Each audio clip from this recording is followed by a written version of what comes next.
आप सबको जय मसीह की प्रार्थना के साथ शुरू करते हैं। महान परमेश्वर धन्यवाद देते हैं, आपने संभाला है। ऑनलाइन हम सभी अलग अलग हैं, लेकिन प्रभु यीशु बिल्कुल आपके सामने है, इसलिए यकीन है आपकी उपस्थिति हम लोगों के बीच में है। आप क्या बातचीत करना चाहते हैं, हम सबसे बोलिए और बातचीत कीजिए, और सारा आदर और महिमा सिर्फ आपको। विनती प्रभु यीशु के पवित्र नाम से मांगते हैं, आमीन। एक छोटी सी आराधना के साथ जो आज का थीम है उस विषय पे एक गीत है, उसके साथ शुरुआत करते हैं।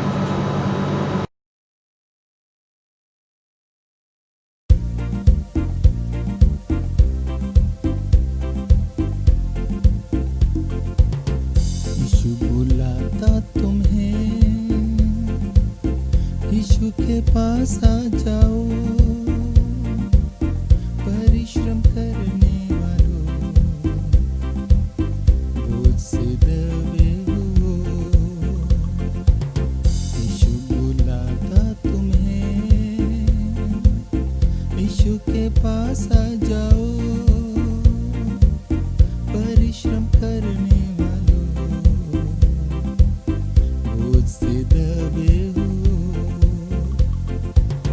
अपनी सारी चिंता प्रभु के ऊपर डालो। वचन ऐसा कहता है, उसको तुम्हारा ध्यान है।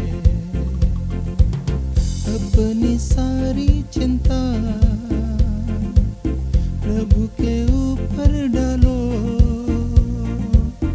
वचन ऐसा कहता है, तुम्हारा ध्यान है। यीशु बुलाता तुम्हें, यीशु के पास आ जाओ। परिश्रम करने वालों, बोझ से दबे हो। यीशु बुलाता तुम्हें, यीशु के पास आ जाओ। परिश्रम करने वालों, बोझ से दबे हो। प्रभु यीशु के मधुर नाम में एक बार फिर से आप सबों को जय मसीह की और वॉइस ऑफ क्राइस्ट परिवार की ओर से आप सबों का फिर से स्वागत है इस चैनल पे कि हम लोग मिलकर एक बार फिर से परमेश्वर के वचन से कुछ मनन करेंगे। आज का विषय बहुत महत्वपूर्ण है, हमेशा की तरह।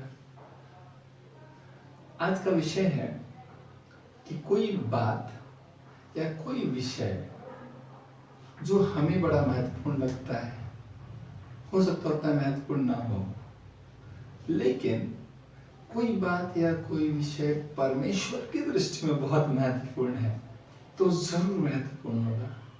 क्योंकि यशाया की पुस्तक 55वां अध्याय 9 वचन में लिखा है, मनुष्य के सोचने देखने के तरीके में परमेश्वर के तरीके में जमीन आसमान का अंतर है। तो प्रियो, आज का विषय है चिंता। हमारी आपकी चिंता, जो दिन रात हम आप चिंताओं में रहते हैं। हो सकता है हमको आपको लगता हो कि खतरनाक तो है ही, मेडिकली अगर देखा जाए तो उससे बीपी बढ़ेगा, हड्डियों में प्रॉब्लम आ जाएगी, हड्डियां गलेंगी, या पता नहीं बहुत सारी परेशानी होगी शायद मेडिकल। लेकिन ये प्रियो, ये मनुष्य का विचार है और हो सकता है, और ये सही भी है वैसे तो हो सकता है हमको आपको ऐसा लगता हो कि यदि चिंताओं में हम रहते हैं तो मेडिकली प्रॉब्लम होगा, बस इतना ही है। नहीं प्रियो, हम जितना भी ज्यादा सोच सकते हैं इन चिंताओं के बारे कि हमारे आपके लिए कितनी खतरनाक है प्रियो, उससे कहीं ज्यादा, कहीं बहुत ज्यादा खतरनाक है ये चिंताएं हमारे आपके लिए। और इसीलिए परमेश्वर ने पहला पत्रस 5वां अध्याय 7वां वचन में कहा है, अपनी सारी चिंताओं को मुझ पे दे दो, मुझे डाल, मेरे पर डाल दो, क्योंकि मुझको तुम्हारा ध्यान है। फिर खास कारण ऐसा कहने का, चिंताएं, मैं फिर से रिपीट करूंगा प्रियो, चिंताएं इतनी ज्यादा खतरनाक हैं, हमारी आपकी सोच से भी कहीं ज्यादा डेंजरस है। प्रियो, होता क्या है कि हम और आप नहीं समझ पाते हैं इस चीज को। कई बार हम लोग ले ही नहीं पाते हैं। एक्चुअली प्रियो, हमारा अपना चिंताओं के साथ इतना संबंध गहरा हो गया है कि वो दिन रात वो साथ साथ चलती हैं चिंताएं, और जब एक समय आता है हम इसको छोड़ना चाहते हैं, इससे निकलना चाहते हैं, तब समझ में आता है हमारा पैर तो फंस चुका है, हम नहीं निकल पा रहे हैं। बड़ा सीधा सरल सा लगता है। फिर आप सोच के देखिए, परमेश्वर ने हमारे आपके जीवन में 3 कालों को दिया है। पास्ट, बीता हुआ समय, वर्तमान और भविष्य। 3 चीजों के बीच में जीने का परमेश्वर ने हमारे आपके लिए दिया है। लेकिन इस चिंताएं कितनी खतरनाक है, थोड़ा सोचिए। 3 काल हमारे आपकी जिंदगी में दिया प्रभु ने, लेकिन वास्तव में हम लोग 2 ही काल में रहते हैं प्रियो। या तो पास्ट में रहते हैं या तो फ्यूचर में रहते हैं। प्रियो सोच के देखिए, कहाँ रहते हैं? या तो हर समय हमारे आपके दिमाग में रहता है, सोते समय भी सोचते रहते हैं, अरे कल क्या होगा, कल उठ के क्या करेंगे, अरे कैसे होगा, इतना ये है, इतना अर्जेंट लोन है, अच्छा इतना काम है, इतना ये है, इतना, और कैसे होगा, पढ़ाई कैसे होगी, बच्चों का कैसे होगा, परिवार को कैसे होगा, जमीन कैसे होगा, घर कैसे बनेगा, नौकरी कैसे लगेगी, बहुत सारी बातें भविष्य में। और प्रियो, जब भविष्य से छूटते हैं तो वर्तमान में फिर भी नहीं आते, फिर पास्ट में चले जाते हैं। अरे उसने तो मेरे लिए ऐसा कहा था, अरे उसने ये बोला था, अच्छा ये, अच्छा वो। फिर वर्तमान कहाँ चला गया? फिर वर्तमान खत्म हो गया हमारा आपका। फिर प्लीज मैं आपसे नम्र निवेदन करूंगा, आज रात आप जब भी समय मिले 2 मिनट के लिए सोच के देखिए, आज पूरे दिन में आप वर्तमान में कब थे? एक बार भी नहीं मिलेंगे। सिर्फ वही एक समय होता है जब आप वचन लेके बैठते हैं, जब आप जीवित परमेश्वर के पास बैठते हैं, बस उतने ही देर वर्तमान में होते हैं, वरना हम तो पास्ट में होते हैं या तो फ्यूचर में, वर्तमान गायब। और परमेश्वर हमारी आपकी आशीषों को लेके वर्तमान में आ जाता है, लेकिन हम लोग तो या तो पास्ट में या तो फ्यूचर में। कहां कैसे मुलाकात होगी उसकी आशीषों से? प्रियो, वचन बड़ा साफ है। एक वचन को हम लोग देखेंगे। आज का विषय है चिंताओं को प्रभु को सौंप देना चाहिए, पहला पतरस 5:7। लेकिन वो जितना हम लोग सोचते हैं उससे कहीं ज्यादा घातक और खतरनाक है परमेश्वर की नजर से, उसके वचन के। एक वचन देखेंगे, मत्ती की पुस्तक 13वां अध्याय 22वां वचन के आखिरी हिस्से में लिखा है, इस संसार की चिंता और धन का धोखा वचन को दबा देता है। प्रियो, बस इसी विषय पर शुरुआत कर रहे हैं। प्रियो, चिंताओं के साथ जब हम लोग साथ साथ रहते, जैसे इतने देर आपने सुना कि हम लोग कैसे दिन रात चिंताओं के साथ चलते हैं, तो प्रियो साथ चलते चलते हमें उसकी आदत पड़ चुकी होती है और हम भूल जाते हैं कि डेथ के साथ हम लोग समय बिता रहे हैं, उससे भी बदतर। और बड़ा सहज दिखता है हमको, आपको, अरे चिंता कर रहे हैं, जब मर्जी इससे बाहर हो जाएंगे। नहीं प्रियो, उसके साथ चलते चलते, चिंताओं के साथ चलते चलते जब समय आता है उससे निकलने का, तब पता चलता है हमारे आपके पैर फंस चुके, उससे हम निकल नहीं सकते। बहुत खतरनाक है। हम लोग को बहुत सहज लगता है, हमको आपको तो लगता ही नहीं है कितना खतरनाक है। प्रियो, वचन में नीति वचन 16:25 में लिखा है, एक मार्ग है जो मनुष्य को सीधा जान पड़ता है। हमको आपको लगेगा कोई चिंता से कोई बड़ी बात नहीं है, लेकिन नीति वचन 16:25 में लिखा है, सीधा जान तो पड़ता है, रास्ता बहुत सरल और सीधा है, उसके अंत में मृत्यु मिल सकती है। फिर एक डेमोन्स्ट्रेशन में देना चाहूंगा।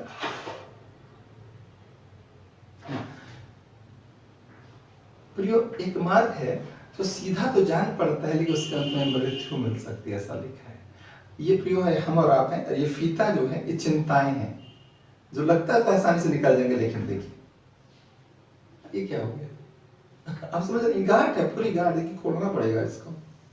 देखिए ठीक है प्रियो, एक मार्ग है जो सीधा जान तो पड़ता है, लगता है कि कोई बात नहीं, चिंताएं हैं। ये फीता जो है ये फीता चिंता है, इसके साथ दिन रात समय बिता रहे हैं, इसको उतना खतरनाक नहीं मान रहे हैं। एक वचन बताता है मार्ग सीधा तो दिखता है, लेकिन उसके अंदर मृत्यु मिल सकती है। चिंताओं के साथ बिताया हुआ मार्ग, उस चिंताओं के मार्ग पे हम चल रहे, सीधा बोलो, अगर चिंताओं के मार्ग पे हम आप चल रहे हैं, हमें सीधा तो जान पड़ता है, लेकिन बाइबल बताती है उसको ट्रैप है। देखिए कैसे है ना, कितना सीधा था लेकिन फंस गया। नहीं, एक गांठ है प्रियो, देखिए गांठ है प्रियो, ये कोई जादू नहीं है, छोटा सा ट्रिक है, वीडियो के अंत में बताऊंगा। इसके प्रियो उस पर ध्यान मत दीजिएगा, वचन जो समझाया जा रहा है उसको समझने की कोशिश कीजिएगा कि है तो सीधा, एकदम सीधा और सरल, इसी तरह जिंदगी है। एकदम लगता है इस मार्ग, एक मार्ग है जो सीधा जान पड़ता है, लेकिन उसके अंत में ट्रैप फंस गए। वीडियो के अंत में मैं बता दूंगा, आप लोग वचन पे ध्यान दीजिए। बस समझाना चाहते हैं कि वचन में कितना सरल लिखा है कि एक मार्ग है जो सीधा जान पड़ता है। तो हम लोगों को प्रिय ऐसे ही लगता है, चिंता उतनी खतरनाक तो है नहीं, सोचते सोचते सोचते सोचते उस चिंताओं के मार्ग पे चले जा रहे हैं, चिंताओं के साथ चल रहे हैं। प्रियो बाइबल बड़ा साफ बताती है, जैसे हमने पढ़ा मत्ती की पुस्तक 13:22 वचन में, इस संसार की चिंता और धन का धोखा, इसका प्रभाव लिखा है प्रियो, इसका प्रभाव लिखा है कि वचन को दबा देगा। संसार की चिंता और धन का धोखा क्या करेगा? वचन को दबा देगा। तब आपके हमारे मन में एक विचार आएगा कि मान लिया वचन को दबाएगा तो इससे होगा क्या? आपके मन में आएगा, अरे संसार की चिंता जो दिन रात हम लोग करते रहते हैं, ये तो वचन को दबाएगा, कोई बात नहीं, तो अलमारी में रख देंगे, तो क्या फर्क पड़ता है? नहीं प्रियो, इसी बात को समझना है कि फिर वचन को जो दबाएगी हमारी आपकी चिंता, वचन को हमसे आपसे दूर कर देगी, तो इससे क्या खतरा है प्रियो? इसी को समझना है कि हमारी आपकी चिंता क्यों खतरनाक है, किस सीमा तक खतरनाक है, हमारी आपकी सोच से ज्यादा खतरनाक है। इसलिए परमेश्वर ने कहा अपनी सारी चिंताओं को मेरे ऊपर डाल दो। प्रियो, ये वचन क्या देखेंगे?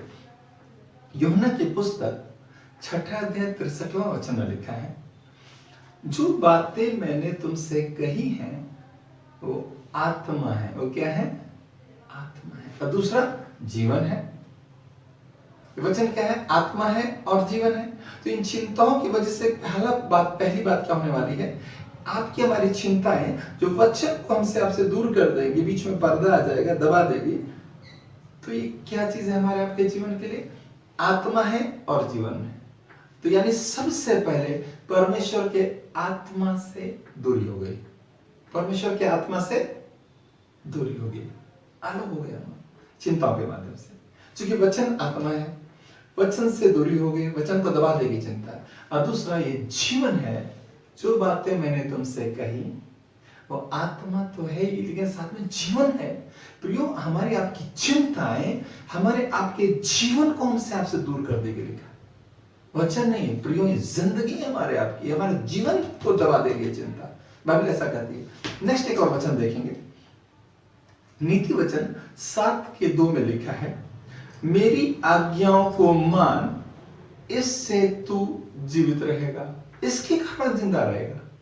तो सोचिए वचन कितना कीमती है। कीमती तो छोड़िए, जीवन लिखा है, मेरी बातों को आज्ञाओं को मान, इसके कारण तू जीवित रहेगा।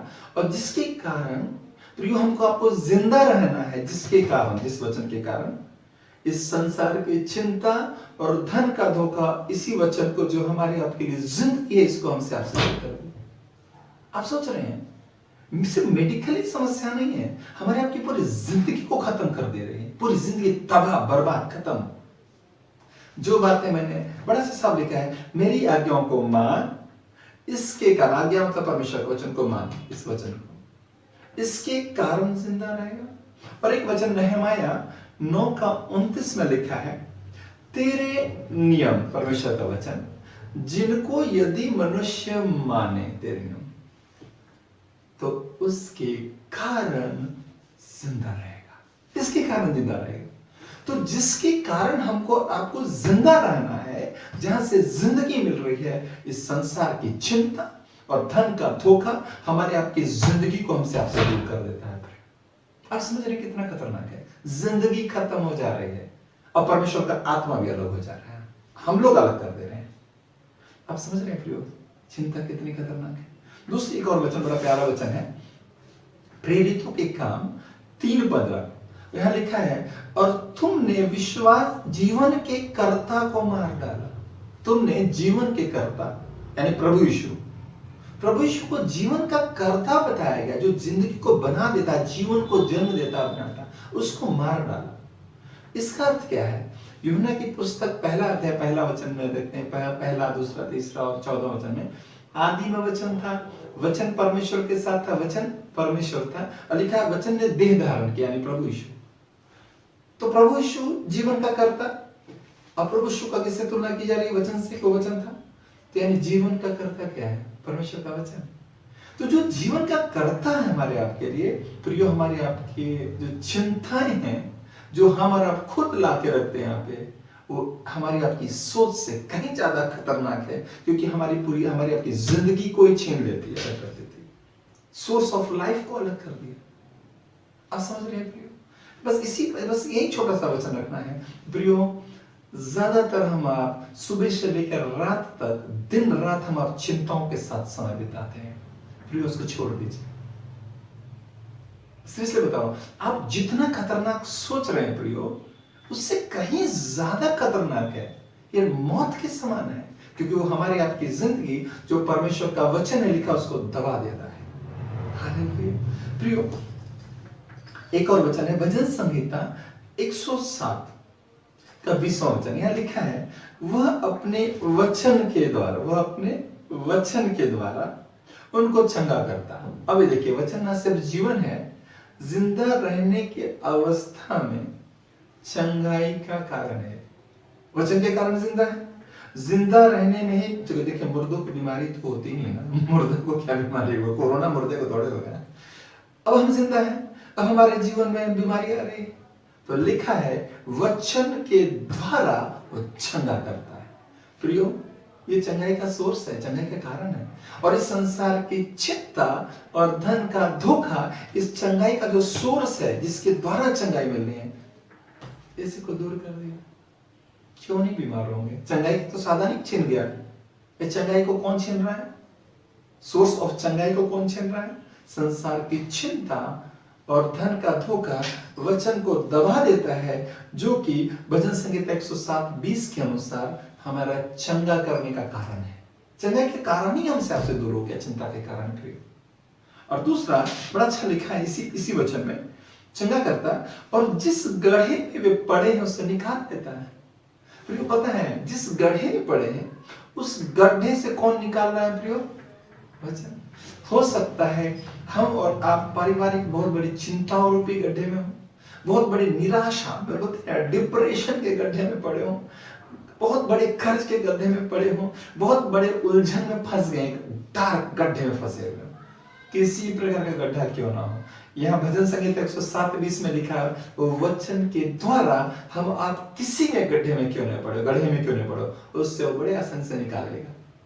लेकिन प्रिय, एक बार बताइए, हमारी आपकी जिंदगी गड्ढे में फंसी हुई है और डार्क अंधेरे गड्ढे में फंसे हुए हैं किसी भी प्रकार से, वहां से कहां से, किस चीज के द्वारा निकलेंगे? लिखा वो वचन के द्वारा उस गड्ढे में से निकाल देते। लेकिन इस संसार की चिंता और धन का धोखा उस वचन को, जो हमको और आपको उस गड्ढे में से निकाल लेगा, उसी को दूर कर दिया।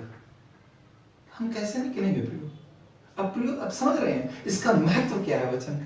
प्रियो, जिंदगी है, जिंदगी का सोर्स है, परमेश्वर का आत्मा है। सबसे पहले परमेश्वर का आत्मा अलग हो गया चिंताओं के द्वारा, हमने अलग कर दिया।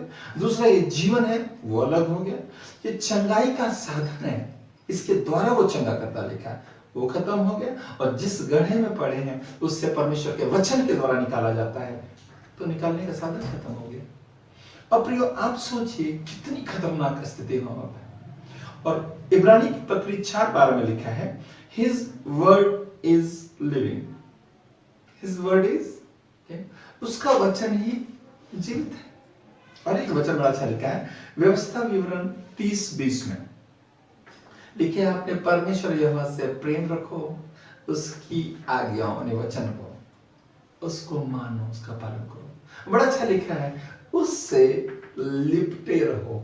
इसके लिए क्या लिखा है? उससे लिपटे रहो, क्योंकि तुम्हारा जीवन और दीर्घ जीवन यही है।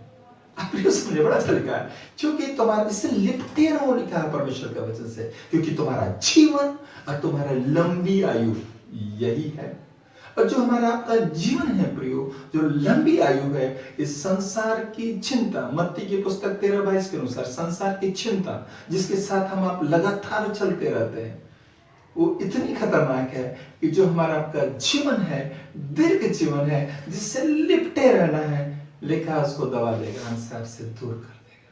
और प्रियो, जब जीवन ही नहीं रहा तो बचा क्या? मत्ती की पुस्तक 12:30 में लिखा है, जो मेरे साथ नहीं है वो मेरे विरोध में है। अगर हमारे आपके पास से जिंदगी चलेगी, हम मृत्यु अवस्था में आ गए प्रियो। हर एक प्रकार से डेथ की बात हो रही है प्रियो। चूंकि लिखा है, इस वचन को भेज को चंगा करता, वचन दब गया चिंताओं के कारण, तो चंगाई खत्म होगी। तो आप समझ सकते हैं हमारी आपकी क्या दशा होगी। जीते जी मुर्दे वाली दशा, वर्स्ट कंडीशन में हम आप होंगे। जिस गाढ़े में पड़े हैं वो वचन से निकालता है, वचन को चिंताओं में दबा दिए तो हमारी आपकी जिंदगी अंधकार, निराशा, परेशानी, उसी में तो रहेंगे प्रियो। कैसे निकलेंगे प्रियो? वचन बड़ा साफ बताता है कि अपनी, पहला पत्रस 5:7 में, कि अपनी सारी चिंताओं को परमेश्वर पे डाल दो क्योंकि उसको तुम्हारा ध्यान है। प्रियो समझ रहे हैं? ये जिंदगी है हमारी आपकी। पता है कैसे?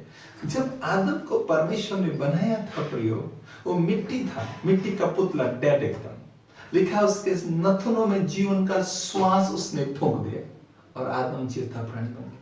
ये वही वचन है प्रियो। आदि में वचन था, वचन परमेश्वर के साथ था, जीवन का श्वास टकराई, आदम जीवता प्राणी बन गया। प्रियो एक बात सोचिएगा, जिस वक्त परमेश्वर, आदि में परमेश्वर का वचन था, वचन परमेश्वर के साथ, वचन परमेश्वर था, द सेम वर्ड। जब मुर्दे आदम में टकराया, उसमें जीवन आ गया, श्वास आ गई। आपको क्या लगता अगली श्वास कैसे मिली होगी उसको? प्रियो, अगली श्वास आदम को खुद से लेनी पड़ी। बीती हुई श्वास से अगली जिंदगी नहीं चल सकती है प्रियो। क्या हम आप ऐसा कर सकते हैं क्या? देखिए, हम सांस को लेके छोड़ दिए, अब इसके बाद क्या होगा? मैं जिंदा रहूंगा अगर अगली सांस ना लूं तो? कितनी देर? फिर सांस लेना पड़ा। फिर एक श्वास जो हम आप लेते हैं और उसको छोड़ देते हैं, उसके द्वारा अगली जिंदगी को नहीं जिया जा सकता है प्रियो। आदम के नथुनों में जब परमेश्वर ने जब जीवन का श्वास फूंका था, जब वो जीवता प्राणी बन गया था, आगे से अपनी श्वास उसको खुद लेनी पड़ी। प्रियो, जीवित परमेश्वर का वचन वही श्वास है प्रियो। ये जो एक बार हम पढ़ लेते हैं, एक बार श्वास जो लेके छोड़ देते हैं, इससे पूरी जिंदगी नहीं चलेगी। निरंतर इस श्वास को लेते रहना पड़ेगा। और इसीलिए लिखा, इससे लिपटे रहो क्योंकि तुम्हारा जीवन और तुम्हारा दिव्य जीवन यही है। लेकिन संसार की चिंता और धन का धोखा, ये वचन जो हमारे आपके लिए जीवन है, श्वास है, उसी परमेश्वर का श्वास है, इसको छीन लेगा। अगर श्वास ही छीन गई तो क्या होगा? आप समझ? इसीलिए परमेश्वर ने कहा है अपनी सारी चिंता परमेश्वर पे डाल। लेकिन प्रियो, हम लोग चिंता को डालते नहीं है। और इससे मिस्टेक्स क्या होता है प्रियो?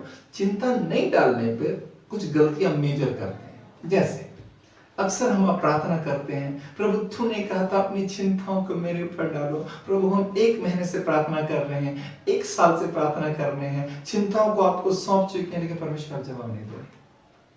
प्रियो, तो फिर चेक करना चाहिए कि चिंता डाले भी हैं कि नहीं डाले हैं। कई बार हम चिंता देते ही नहीं है, सिर्फ मुंह से बोलते हैं, और जब जवाब नहीं मिलता है तो आरोप परमेश्वर पे लगाते हैं। जैसे देखिए, ये है चिंता। 2 मिनट की सोचिए, चिंता है। हम परमेश्वर बोलते हैं, परमेश्वर अपनी चिंता हम आपको दे रहे हैं। आपको क्या लगता है, मैंने इस चिंता को दे दिया क्या? नहीं, इसको मैंने क्या दिया? मेरे हाथ में। तो मैं आपसे पूछूं, आपको कैसे पता चल रहा है अभी कि मैंने मेरी इस चिंता को प्रभु को नहीं दिया है? तो आपका जवाब होगा, क्योंकि आप इस चिंता को मेरे ही पास देख रहे हैं। हमारे चूंकि चिंता ही दिख रही है। अब देखिए सेकंड पार्ट, प्रभु मैं अपनी सारी चिंताओं को आपको सौंपती हूं या सौंपता हूं। अब क्या लगता है आपको प्रियो, मैंने चिंता दी है कि नहीं? हाँ, दे दी। ये बात आपको कैसे पता चल रही है? इस तरह से पता चल रही है क्योंकि अब आपको मेरे हाथों पे चिंता नहीं दिख रही, मेरे यहाँ पे चिंता नहीं दिख रही है।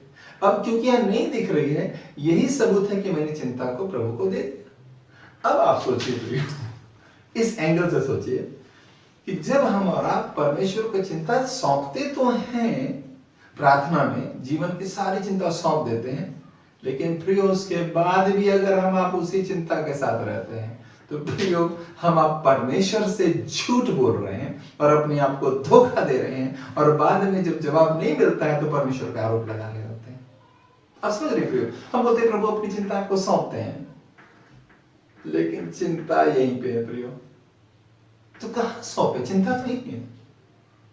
आप समझ रहे हैं, जब हम नहीं सौंप रहे तो कैसे बोल रहे हैं सौंप दे रहे हैं। जो मैं आपसे दावा करता हूं, धरती का एक भी इंसान अगर सच में अपनी चिंताओं को जीवित परमेश्वर के वचन के आधार पे उसके भरोसे उसने कहा अपनी सारी चिंता मुझ पे डाल दो, मुझको तुम्हारा ध्यान है, अगर धरती का कोई भी इंसान प्रियो सच में अपनी चिंताओं को जीवित परमेश्वर को सौंपने में सफल है, तो प्रियो उसका समाधान करने में परमेश्वर कहीं सक्सेसफुल है। हम लोग दे नहीं पाते हैं। प्रियो आज से एक अभ्यास कीजिएगा, आप किसी भी चिंता में क्यों ना हो, किसी भी प्रकार की चिंता में क्यों ना हो, मैं आपसे नम्र निवेदन करूंगा उसको जीवित परमेश्वर को सौंप दीजिए। नहीं तो आप जितना सोच रहे हैं प्रियो उससे कहीं खतरनाक है, क्योंकि आपकी चिंता आपकी जिंदगी को छीन लेगी। प्रियो अपनी चिंताओं को परमेश्वर पर डाल दीजिए, लेकिन आपने चिंताओं को प्रभु को दिया भी है कि नहीं इसका पता कैसे चलेगा। हर 10-10 मिनट में चेक कीजिए कहीं प्रार्थना में परमेश्वर को अपनी चिंताओं को सौंपने के बाद कहीं आप फिर उसी सोच में तो नहीं है। अगर आप फिर से उसी चिंताओं में हैं, आप अपने आप को धोखा दे रहे हैं और जीवित परमेश्वर से झूठ बोल रहे हैं। आप सोचिए ना, मैं आपसे बोलूं कि प्रियो ये आपको मैं गिफ्ट करता हूं, मान लीजिए मोबाइल है, लेकिन मैं दूंगा नहीं, कितना गुस्सा लगेगा आपको। बोलते हैं कि मोबाइल गिफ्ट कर रहे हैं और नहीं देते हैं। आप समझ रहे हैं, झूठ हो गया। हम परमेश्वर बोलते प्रभु चिंताओं को आपको सौंपते हैं लेकिन नहीं दे रहे, तो परमेश्वर से खिलवाड़ कर रहे हैं प्रियो हम लोग। हाँ, तो रेफरेंस से मैं आपसे निवेदन करूंगा, किसी भी हालत में अपनी चिंताओं को एक बार प्लीज एक बार उसके हाथ में दीजिए। एक बार परमेश्वर ऐसे आसानी से आंसर देने में, चिंताओं को दूर करने में सक्षम है, बड़ी आसानी से। लेकिन आपने चिंता दी है कि नहीं दी है वो आपको चेक करना है। तो प्रैक्टिस का मैं एक तरीका बताऊंगा।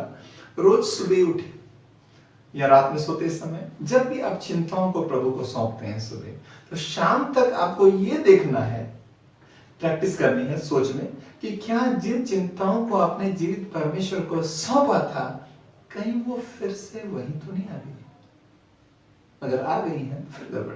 तो आपको क्या करना है, तो प्रैक्टिस करना है। जैसे ही परमेश्वर को आप चिंता को सौंपते हैं, कोई भी चिंता को सौंपते हैं, तो क्या करना, अगर जैसे ही दोबारा दिमाग में है, अब उसका एड्रेस आपने चेंज कर दिया है ना, प्रभु यीशु जीवित परमेश्वर। अब दोबारा चिंता आती, तुरंत उसी समय डांटिए, sorry wrong address, wrong number. Address change हो गया ना आपने परमेश्वर। अब जैसे चिंता, सॉरी रॉन्ग नंबर, दूसरे जगह, ये यहाँ पे आपका जगह नहीं है, चिंताओं की कोई जगह नहीं है प्रियो। तो प्रियो अगर आप ऐसा करने में सफल हैं, तब आप समझिए अपनी चिंता सौंप दी। देन सेकंड पार्ट, मनुष्य बिना सोचे कभी नहीं रह सकता, कुछ ना कुछ हम आप सोचेंगे। अब चिंता एक ऐसी मित्र बन जाती है हमारी आपकी, जिसके साथ दिन रात का संबंध होता है। आप उसको छोड़ दिया, जिएंगे कैसे हम आप। तो परमेश्वर ने बड़ा अच्छा समाधान दिया है, सदा आनंदित रहो, सदा निरंतर प्रार्थना में लगे रहो, हर बात में धन्यवाद दो। ये 3 बातें ना, कोई बात नहीं, चिंता आपने दे दी है, निरंतर प्रार्थना में रहिए, हर बात में धन्यवाद देते रहिए। अब धन्यवाद क्यों भी नहीं देना चाहिए? यदि आपने विश्वास के साथ अपनी चिंताओं को प्रभु को सौंप दिया है, तो लिखा है मांगो तो प्रतीति कर लो, तुम्हारे लिए हो गया और तब तुम्हारे लिए हो जाएगा। तो जब आपने अपनी चिंताओं को प्रभु को इस विश्वास से सौंपा है कि वो हो गया, तो जब हो ही गया तो बाद में क्यों धन्यवाद दीजिएगा? लगे रहिए, धन्यवाद देते रहिए, बाद में क्यों दीजिएगा? आप मान लिए हैं आप कि हो गया, तो बाद में क्यों दीजिएगा धन्यवाद? धन्यवाद पहले से देना शुरू कीजिए। तो प्रियो चिंताओं को सौंपने के बाद दिन भर का आपका दिमाग जो खाली है उसको परमेश्वर के वचन से भर दीजिए, प्रार्थना से भर दीजिए और धन्यवाद से भर दीजिए। निश्चय परमेश्वर के हर एक प्रकार की आशीष न केवल आपकी जिंदगी में आने वाली है प्रियो, आपकी जिंदगी से दूसरों तक बहने वाली है प्रियो। हालेलुया। प्रियो प्लीज इस चीज को आप कीजिए और तब आप देखेंगे परमेश्वर के हर एक प्रकार की शांति को आपके हमारी जिंदगी से बहते हुए देख पाएंगे। प्रियो अगर परमेश्वर ने कहा है ना अपनी चिंताओं को मुझ पे सौंप दो, वो जानता है उसका समाधान करना। एक बार प्रियो भरोसा कीजिए, सिर्फ एक बार प्लीज उस पर भरोसा कीजिए और चिंताओं को सौंप दीजिए। लेकिन सौंपना का मतलब यही होगा कि फिर आपके पास नहीं होना चाहिए और उस खाली स्थान को वचन से भर दीजिए। दूसरी सलाह दूंगा, चिंताओं को अगर सच में सौंपने का प्लान है तो प्रियो उस धोखे में मत रहिएगा कि प्रार्थनाओं से सब कुछ हो जाएगा। प्रियो प्रार्थना से हम आप कार मांगते हैं, चलाएगा कौन? स्वर्ग तो हम को आपको चलाना है। खाना मांगते हैं, खाएगा कौन? हम ही को आपको खाना है। प्रियो प्रार्थना के द्वारा हम आप परमेश्वर से अपनी चिंताओं का समाधान जब मांगेंगे तो समाधान कैसे निकलने वाला है? लिखा वचन के द्वारा चंगा करेगा। प्रार्थना में हम आप प्रार्थना करके मांगते, प्रभु इस गढ़े से निकाल, इस टेंशन से निकाल। हाँ प्रभु निकाल रहा है, उसने दिया साधन निकालने का, रस्सी को फेंका, लिखा है उस गढ़े में से वचन के द्वारा निकालेगा। हाँ निकाल तो रहा है, लेकिन हम आप अपनी चिंताओं के कारण उस चंगाई के साधन को, उस जिंदगी के सोर्स को, उस गढ़े से निकलने का साधन को ही तो हम छोड़ दे रहे ना प्रियो। तो प्रार्थना से दे तो रहा है प्रभु, एक उस साधन को हम छोड़ दिए, कहां से जिंदगी आएगी प्रियो? इसलिए प्रियो हर हालत में एक सलाह दूंगा कि रोज सुबह एक जो भी आप वचन पढ़ेंगे, जो देखिए वचन को दूर कर रहा है, चिंताओं को आपने डाल दिया, तब क्या करना है? रोज सुबह उठ के परमेश्वर के वचन के साथ शुरुआत कीजिएगा किसी भी हालत में। अच्छा होगा 1 घंटे सुबह 1 घंटे शाम, इससे ज्यादा नहीं कीजिए।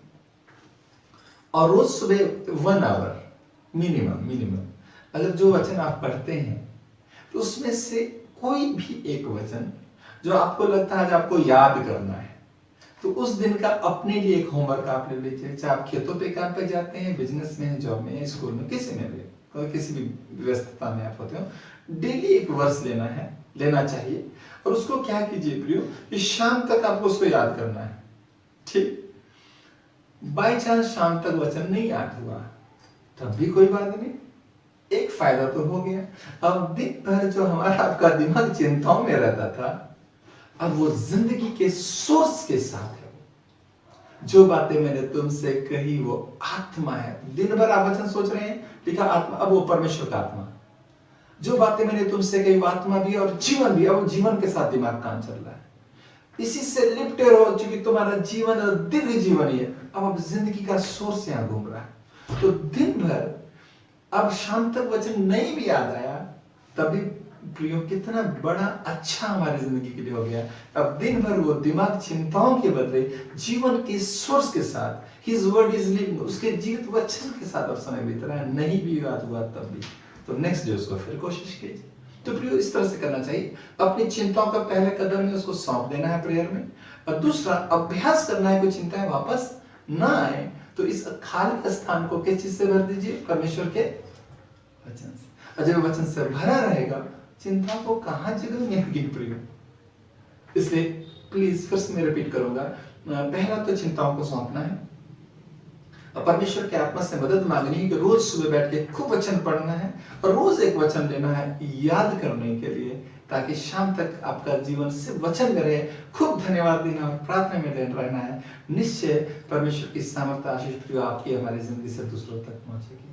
फिर इसमें अंत में इसी बात को करना चाहूंगा प्रियो, ये बहुत सीधा और सरल दिखता तो है प्रियो, ये चिंताएं सिर्फ मेडिकल समस्या है, लेकिन प्रियो ऐसा है ही नहीं प्रियो। ये सरल सा दिखता है लेकिन सरल नहीं है प्रियो। चिंताओं के साथ जो हमारे आपकी जिंदगी के लिए ट्रैप है, परमेश्वर जो जिंदगी है उसके साथ समय बिता है। परमेश्वर आप सबको बहुत ऐद की आशीष दे। मैं विश्वास करता हूँ आप में से बहुत लोग या सभी लोग जो चिंताओं के साथ थोड़ा भी समय बिताते थे, निश्चय प्रभु यीशु के नाम से डांट के आप लोग भगा देंगे आज और उसको दोबारा आने नहीं देंगे प्रभु यीशु के नाम से, और उस स्थान को परमेश्वर के वचन से भर देंगे और रोज कम से कम 1 वर्ष में याद करेंगे और निश्चय परमेश्वर की सामर्थ्य आपके साथ होगी। प्रियो यदि इस वचन से आपको लगता है सच है तो प्रियो आपके आसपास चिंताएं जो जिंदगी को तबाह कर देती है वास्तव में, वैसे बहुतों तक इस वचन को शेयर कीजिए ताकि बहुत सारे लोगों तक परमेश्वर की जिंदगी पहुंचने पाए और सारा आदर महिमा सिर्फ जीवित परमेश्वर को मिले। प्रियो, जैसा मैंने कहा था, मैं बता दूंगा क्या है। प्रियो, ये कोई मैजिक नहीं, जादू नहीं है, एक्सप्लेनेशन के लिए मैंने स्वीकार था। ये सिंपल रस्सी है और इसमें जाता है, जब गिराते समय प्रियो ये ऐसे घूम जाता है इस तरफ से और ये ऐसे फंस जाता है। ठीक है प्रियो, ये सिंपल सा ट्रिक था। ट्रिक क्या है, बस गेम समझ लीजिए। इसको गिराते समय यूं ऐसे झटका देते हैं, फंस जाता है। परमेश्वर आप सबों को बहुत आयत की आशीष दे और अपनी महिमा के लिए आप सबों को इस्तेमाल करें। सबों को जय मसीह की।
उसकी महिमा के लिए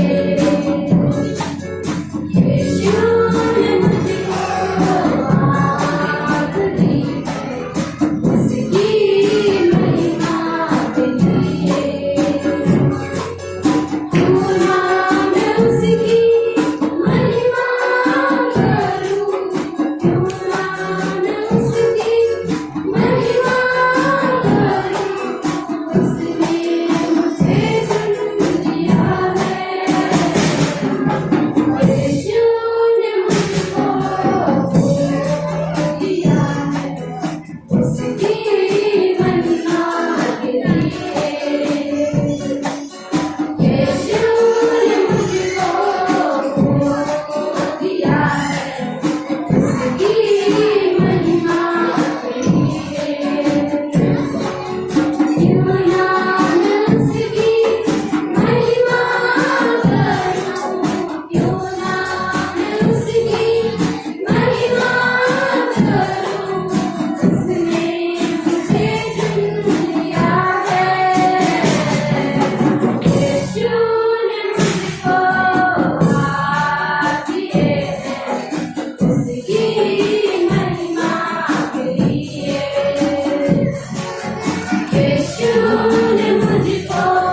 क्यों ना